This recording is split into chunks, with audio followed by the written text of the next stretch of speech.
Hi, Dave Smith here from DJS Photography. This is another video in my series about using black and white film and shooting in black and white photography. The whole process from loading the camera right the way through to finished prints. This video is an overview of my medium format system, the Fuji GX680, and you can see I keep that in this battered old Pelly case. So let's have a look and see what the system is as I have it. We'll open up. There is a short remote release. You can get these in longer. That's what I've got. Sometimes I use it.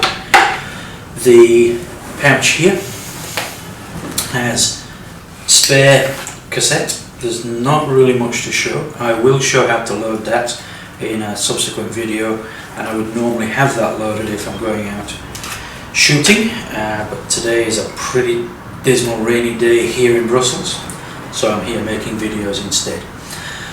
I guess with most cameras these days you can't get very far without a battery, and that's certainly true of the Fuji. My 680 is a version 2 and it relies on these rechargeable NiCads. This is a heavy duty version. The standard version is in this little slim bit at the bottom here, and I did have one of those, but the NiCads were done, so I don't use that anymore. In fact, I've taken it apart and I'm trying to adapt it to take the Nikon EN-L3 type batteries, but this is what I use. Stores quite a charge. I've never been in a situation where I've run out of charge in this battery before I've run out of shots in my film. It's kind of useful. So for me that's perfectly adequate at present. You can still get batteries for these cameras even though they've been out of production for probably well more than a decade actually.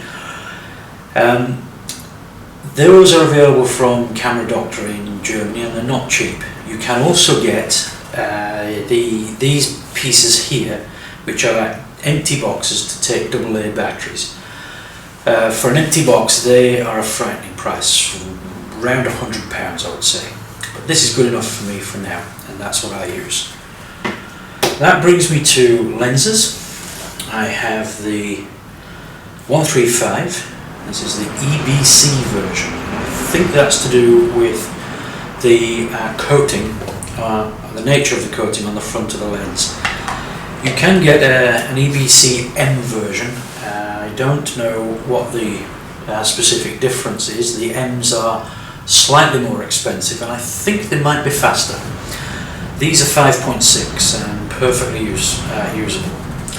If I just open this up, you can see the nature of these lenses. Just pull the front and back off. They are electronically coupled to the camera. You can see the contacts along here. And not much else to see in the lenses. If I hold that towards you and operate the depth of field preview, that's this lever here, this one, then you should see the diaphragm closing down. There we go, all the way down. But that's all there is to show on the lenses, and I'll put these covers back on. These are generally considered to be certainly among the best lenses available for any camera system. They easily compete with, say, Hasselblad for example. Nothing wrong with the lenses whatsoever.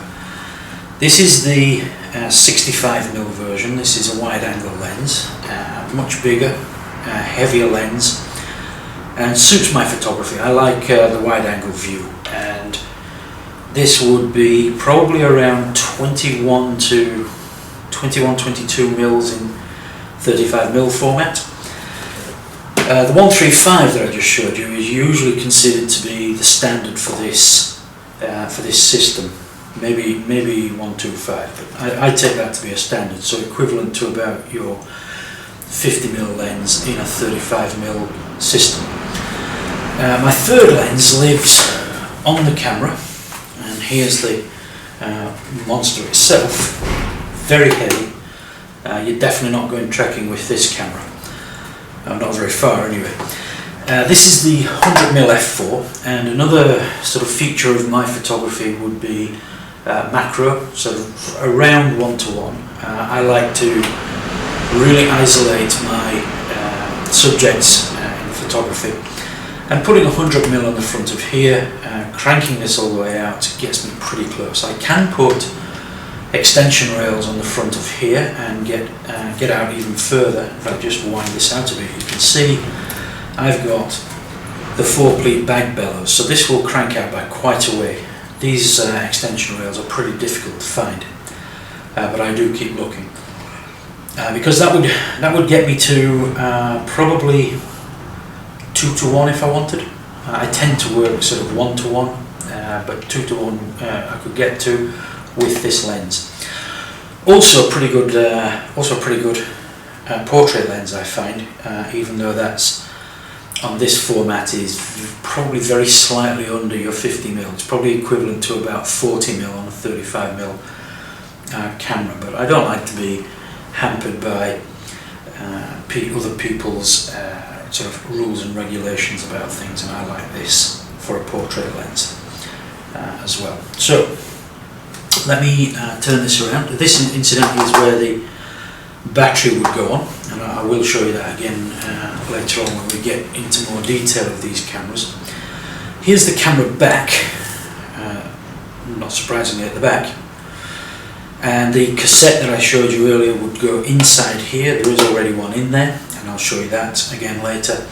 Dark slide here, and on this side we get all the controls. This is the shutter speed control, goes from 400th of a second through to an eighth of a second. No, 8 seconds and B. And you just dial that in just as I'm turning that now. This is the mode selector. I personally use it in single shot. There is a motor drive in here. The whole thing makes quite a racket. But you can have continuous, and you can have multiple exposures as well. The remote release goes here. You have the all-important mirror up button here. The mirrors on these are enormous and make quite a bang when they go. So that's a useful little addition. You have the X-Sync. These are leaf shutters, so X-Sync will sync at all shutter speeds. And there's the standard shutter release. These little dials here are for the movements. One of the big advantages of this camera is that it does give you some level of those movements normally associated with large format cameras, and again I will show you those when we look at the system in more detail. But that's just a quick overview of the system as I've got it, and my intention with this whole series is not to try to show you what the recommended things are, what the right way to do things are. I'm going to show you the way I do things and the kinds of results that I get as a consequence of what I do. And I've tried to find a practical way of allowing me to do black and white photography. I don't have a big fancy darkroom. I use a tent here in my spare room, in my rather small flat here in Brussels. And it all works for me. And so I thought that would be a useful thing to show, how you can get into black and white photography from start to finish. So that's the camera. I will do some subsequent videos to show that in more detail. Hope you have enjoyed at least seeing one of these. They are very affordable. I would say this entire kit has cost maybe not much more than £1,000. Certainly not as much as 1,500. Really a comparable price to a mid-range digital camera with lens these days. And these lenses, typically, as I say, considered to be among the best lenses available at all, are pretty cheap these days. Now, the 135s would go for about 150. I think I paid about 250 for the 100 and 250 for the 65mm, so by no means breaking the bank. And there are still plenty of these kits available, and from Japan, plenty of new old stock. And it surfaces every now and again, so it's like somebody somewhere is kind of trickle feeding it into the system. But a very affordable camera and delivers the most stunning negatives. So I hope you've enjoyed this video. If you have, why not subscribe? Look out for more.